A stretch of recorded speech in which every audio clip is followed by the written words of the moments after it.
जय महाकाली।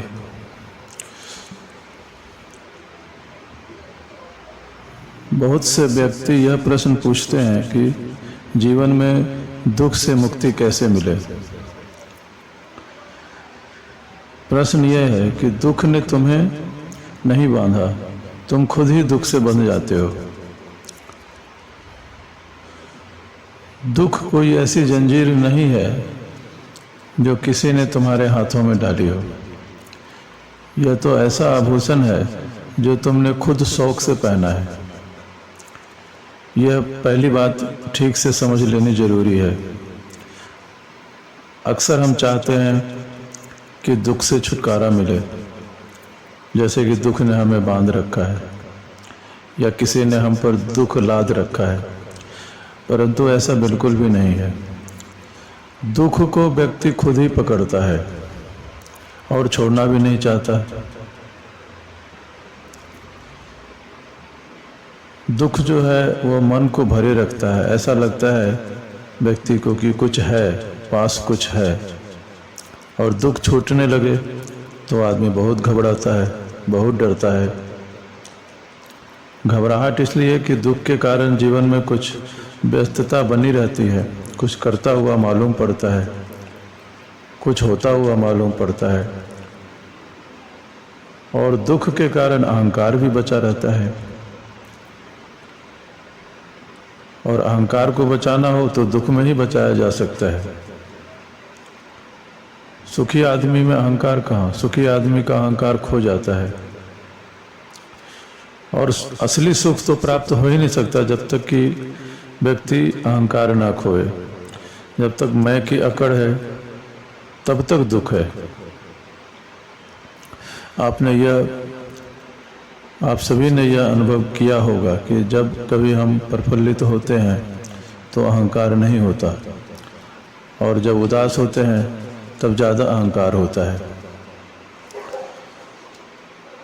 इसलिए देखा गया है कि तपस्वी साधु सन्यासी बड़े उदास और लंबे चेहरे बनाए रहते हैं। यह उनका अहंकार है।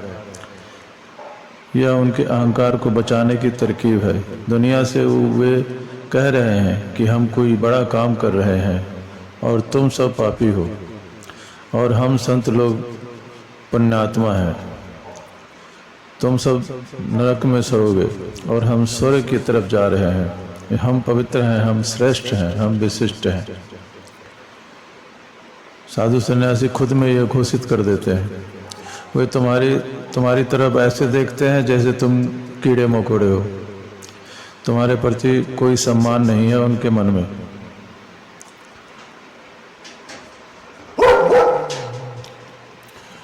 असली आनंद तब आता है जब तुम हंसते हो। हंसी में सब अहंकार खत्म हो जाता है और रोने में सभी अहंकार बढ़ जाता है, सघन हो जाता है। इसे जांचना, इसे पहचानना बहुत जरूरी है। जब तुम हंसते हो तब तुम नहीं होते हो, और हंसी फैल जाती है, तुम्हारा रोआ रोआ हंसी से भर जाता है। उस क्षण तुम नहीं होते, तुम हो ही नहीं सकते। हंसी में तनाव कभी भी नहीं रह सकता। लेकिन अधिकतर व्यक्ति दुख को पकड़े रहते हैं। दुख से तुम कुछ लाभ भी ले रहे होते हो, अहंकार का लाभ ले रहे हो। दुख के कारण तुम अनुभव कर रहे कि मैं कुछ विशिष्ट हूँ, देखो कितना दुख झेल रहा हूँ। दुख तुम्हें शहीद होने का मजा दे रहा है कि तुम शहीद हो, सारी दुनिया का दुख भार उठाए चल रहे हो। पति ऐसे चलता है जैसे पत्नी का दुख भार ढो रहा हो, बच्चों का दुख भार ढो रहा हो। पत्नी दुख में बैठी है क्योंकि वह देखती है वह पति को संभाल रही है, नहीं तो कभी के भ्रष्ट हो गए होते। बच्चों को संभाल रही है, घर को संभाल रही है। मेरे बिना दुनिया अस्त व्यस्त हो जाएगी, ऐसा अहंकार हर व्यक्ति के भीतर है। और फिर दुख से लड़ने का भी एक मजा है, मगर लड़ने के लिए दुख होना चाहिए। आदमी लड़ाई में बड़ा रस लेता है क्योंकि लड़ाई में जीत की आशा है। अगर दुख ना हो तो किससे लड़ोगे? और लड़ोगे नहीं तो जीतोगे कैसे? और जीतोगे नहीं तो अहंकार कहाँ से प्राप्त होगा? यह सारी व्यवस्था को समझो। यदि एक दुख जाता है तो तुम दूसरा बना लेते हो। तुम्हारे पास मान लो 1000 रुपये हैं, अब तुम्हारा दुख यह है कि यह 1000 10,000 हो जाए, फिर तुम निश्चिंत हो जाओगे। तुम कर क्या रहे हो? तुम 1000 रुपये का सुख नहीं उठा रहे, तुम 9000 का दुख पैदा कर रहे हो। तुम कह रहे हो 10,000 हो जाए, तो तुमने 9000 का दुख पैदा कर लिया, क्योंकि 10,000 हो जाए और 10,000 तो है नहीं, है तो केवल 1000, तो 9000 नहीं है, यह दुख तुमने पैदा कर लिया। यह तुमने मन के अंदर अपनी सोच के अंदर ले आए। 1000 का सुख तो नहीं उठाया, 9000 का दुख और पैदा कर लिया। यह सिर्फ तुम्हारी कल्पना में है, कामना में है। तुम लगे दौड़ने की कैसे 10,000 हो जाए, और एक दिन 10,000 भी हो जाएंगे, लेकिन उस दिन तुम कहोगे अब लाख के बिना काम नहीं चलेगा, क्योंकि चीज़ों के भाव बढ़ गए और जिंदगी कहाँ से कहाँ चली गई। और निश्चित ही जिस आदमी के पास 1000 रुपये थे, उसकी आकांक्षाएं बहुत से बहुत 10,000 तक दौड़ती थी। वह भी जानता था इससे ज़्यादा की आकांक्षा करना सीमा के बाहर जाना होगा। गरीब की आकांक्षाएं, गरीब की इच्छाएं भी गरीब होती हैं, ख्याल रखना। अब गरीब आदमी ऐसा सपने नहीं देखता कि मैं सम्राट हो जाऊं। सम्राट होना इतनी फिजूल लगती है उसको, इतनी मूढ़तापूर्ण बात लगती है, क्योंकि वह जानता है यह होने वाली नहीं है। ठीकरा पास नहीं है और सम्राट होने की बात से क्या मतलब है, कुछ हल नहीं होता। गांव का भिखारी यही सोचता है कि मैं सबसे धनी भिखारी कैसे हो जाऊं, ज़्यादा से ज़्यादा 150 भिखारी गांव में है, इन सब का मुखिया कैसे हो जाऊं। बस इससे ज़्यादा उसकी आकांक्षा नहीं होती। गरीब की आकांक्षा भी गरीब ही होती है और अमीर की आकांक्षा भी अमीर होती है, और यह बड़ा मज़ा है। गरीब अगर 1000 रुपये है तो 10,000 की सोचता था, अब 10,000 हो गए तो वह अब अमीर हो गया, अब लाख की सोचता है, और लाख हो जाए तो वो फिर करोड़ की सोचता है। इसलिए अमीर आदमी ज़्यादा दुख में पड़ता चला जाता है। जैसे जैसे जैसे उसकी अमीरी बढ़ती है वैसे उसकी इच्छाएं बढ़ती हैं। अब वो लाखों कमाने के फेर में फंस जाता है, क्योंकि उसके पास बल आ गया। कहता है कुछ करके दिखा देंगे, ऐसे ही नहीं चले जाएंगे। अब देखो 1000 थे तो 10,000 कर लिए ना, 10 गुने कर लिए, तो 10 गुना करने की तो मेरी हिम्मत है। अब यह लाख भी मैं बना सकता हूँ। मगर वह कहाँ रुकेगा? जब लाख हो जाएंगे तो 10 लाख की सोचने लगेगा, और ऐसे ही नए दुख बनाता जाएगा, रोज दुख बड़ा होता जाएगा।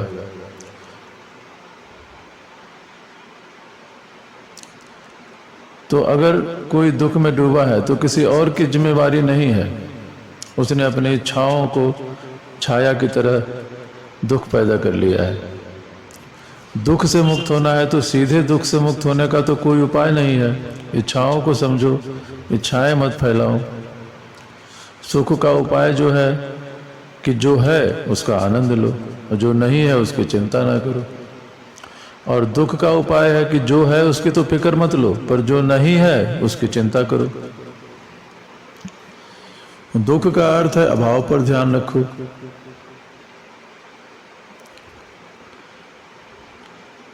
अगर दुख पालना है तो जो पत्नी तुम्हारे घर में है उसकी फिक्र न करो। उसमें क्या रखा है तुम्हारी पत्नी में?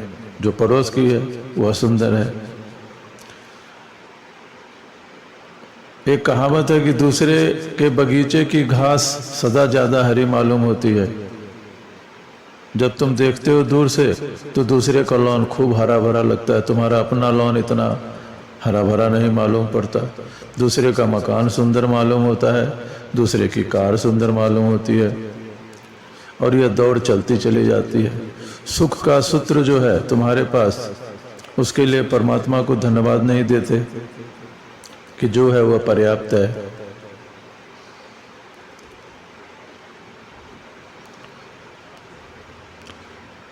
एक व्यक्ति की कहानी सुनाता हूँ। उसने आत्महत्या की कोशिश की, लेकिन जब वह मरने के करीब जा रहा था और एक बड़े पर्वत से छलांग लगाने ही जा रहा था, तो वहाँ एक फकीर ध्यान करता था, उसने रोक लिया। उसने फकीर ने कहा कि सुनो भाई, मेरी भी सुनो, बात क्या है, क्यों आत्महत्या करते हो? तो उस आदमी ने कहा, मेरे पास कुछ भी नहीं है, मैं सब कोशिश कर चुका, हार चुका, परमात्मा नाराज है, कुछ बात बनती नहीं, सब बिगड़ जाती है, जो भी छूता हूँ, सोना छूता हूँ मिट्टी हो जाती है, जिस चीज़ के लिए प्रयास करता हूँ वहीं हार जाता हूँ। एक सीमा होती है, अब यह जिंदगी से मैं ऊब गया, मेरे पास कुछ भी नहीं है, मैं मरना चाहता हूँ। उस फकीर ने कहा, मरने से पहले काम कर जाओ, तुम तो मर ही जाओगे, लेकिन मुझे थोड़ा लाभ हो जाएगा। कहता है, क्या काम? उस फकीर ने कहा, ऐसा करो, इस गांव में मेरा एक मित्र है, वो बहुत धनाढ़ है और बड़ा जकी किस्म का आदमी है, सन की किस्म का आदमी है और अजीब चीज़ें इकट्ठी करने का शौक है। मैं तेरी आंखें बिकवा देता हूँ, लाख रुपए से ज़्यादा मिल जाएंगे, फिर तो मर जाना, तो मर ही रहा है, और आंख तेरे अब किस काम की? और वह खुश हो गया तो तेरे कान भी खरीद लेगा, तेरे दांत भी खरीद लेगा। वह इसी तरह के काम करता है, तो चल मेरे साथ। अब वो आदमी कुछ कह भी ना सका, इस फकीर को कहना भी क्या, वो तो कह चुका था मेरे पास कुछ भी नहीं है, मरने ही जा रहा हूँ। मगर जैसे उसे ख्याल आया कि आंख का लाख रुपया मिल सकता है, तो एकदम से उसे लगा कि मैं बिल्कुल गरीब तो नहीं हूँ।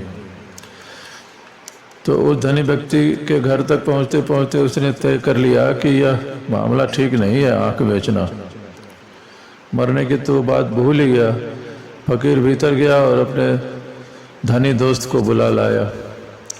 धनी दोस्त ने कहा, ठीक है, आंखें निकलवा लेते हैं, लाख रुपया ले ले तो। उस आदमी ने कहा, समझा क्या है मुझे तुमने, मैं अपनी आँख क्यों बेचूंगा?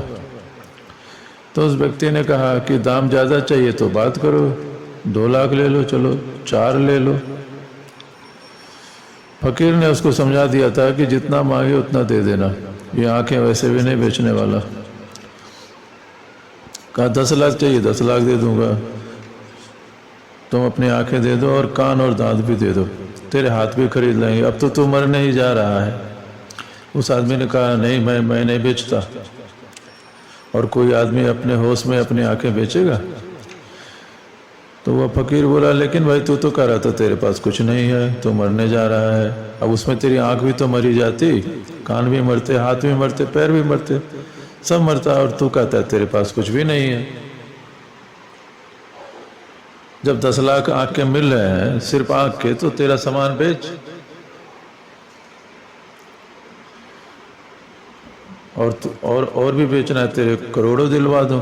तो वह आदमी खड़ा हो गया, कहता है, तुम लोग हत्यारे हो, यह कोई बात है? उस फकीर ने कहा, तो फिर मरने का क्या ख्याल है? उसने कहा, अब मैं मर नहीं सकता, मुझे आज पहली दफा ख्याल आया कि मेरे पास आंखें हैं जिसको मैं 10 लाख में भी नहीं बेच सकता, लेकिन मैंने इन आंखों के लिए परमात्मा को कभी धन्यवाद नहीं दिया। मैं रोना ही रोता रहा कि मेरे पास यह नहीं, वह नहीं, शिकायतें ही करता रहा। परमात्मा से मैंने पूरी जिंदगी शिकायतें ही की, एक लंबी गाथा है शिकायतों की। फकीर को उसने बहुत धन्यवाद दिया कि तुमने मुझे होश में ला दिया। फकीर ने कहा, मैं तो तुझे यहाँ लाया था, अब तेरी मर्जी, तुझे जो करना हो। वह आदमी वहाँ से बिना आंखें बेचे ही चला गया। अब उस दिन से उस आदमी की जिंदगी बदली, शिकायत समाप्त हुई, प्रार्थना प्रारंभ हुई। सबसे पहले तो वो मंदिर गया और भगवान को धन्यवाद दिया कि ईश्वर तेरी कितनी कृपा है जो तूने मुझे आंख दी, जो मैं 10 लाख में भी नहीं बेच सकता, 10 की बात क्या, करोड़ में भी नहीं बेच सकता, और तूने मुझे इतना दिया है ईश्वर, और मेरी कोई पात्रता भी नहीं, किस कारण दिया यह भी पता नहीं, तूने प्रेम से दिया होगा। ईश्वर तेरा बहुत बहुत धन्यवाद, मुझे और कुछ नहीं चाहिए, जो दिया है यही का कम है। और उस दिन से उस आदमी की जिंदगी बदल गई। उस दिन से वह दुखी आदमी सुखी हो गया।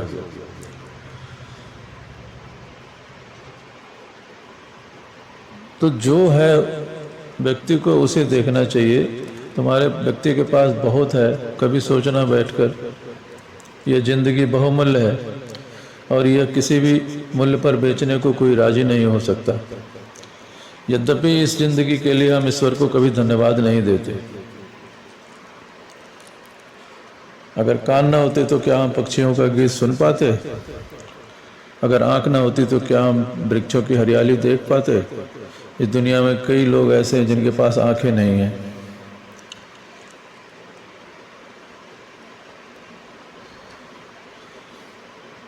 अंधों से पूछो, बहरों से पूछो, वे रोते हैं कि हमने ध्वनि नहीं जानी, हमने संगीत नहीं जाना। सुनते हैं कि संगीत बड़ी अपूर्व बात है, लेकिन हमने जाना नहीं कि संगीत क्या होता है।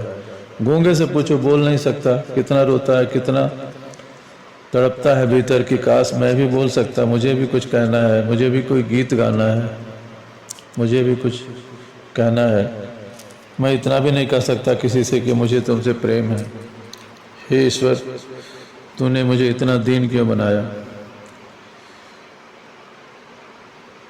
तो तुम जरा सोचना शुरू करो कि कितना तुम्हारे पास है और तुम चकित हो जाओगे। इतना है कि कितना भी धन्यवाद दो, ईश्वर को थोड़ा पड़ेगा। और अकारण मिला है यह सब, तुमने इसे अर्जित नहीं किया। यह उपहार है ईश्वर की तरफ से, यह परमात्मा की भेंट है और इस भेंट के लिए तुमने कभी धन्यवाद नहीं दिया। और परमात्मा के पास जब भी गए तो शिकायत लेकर ही गए।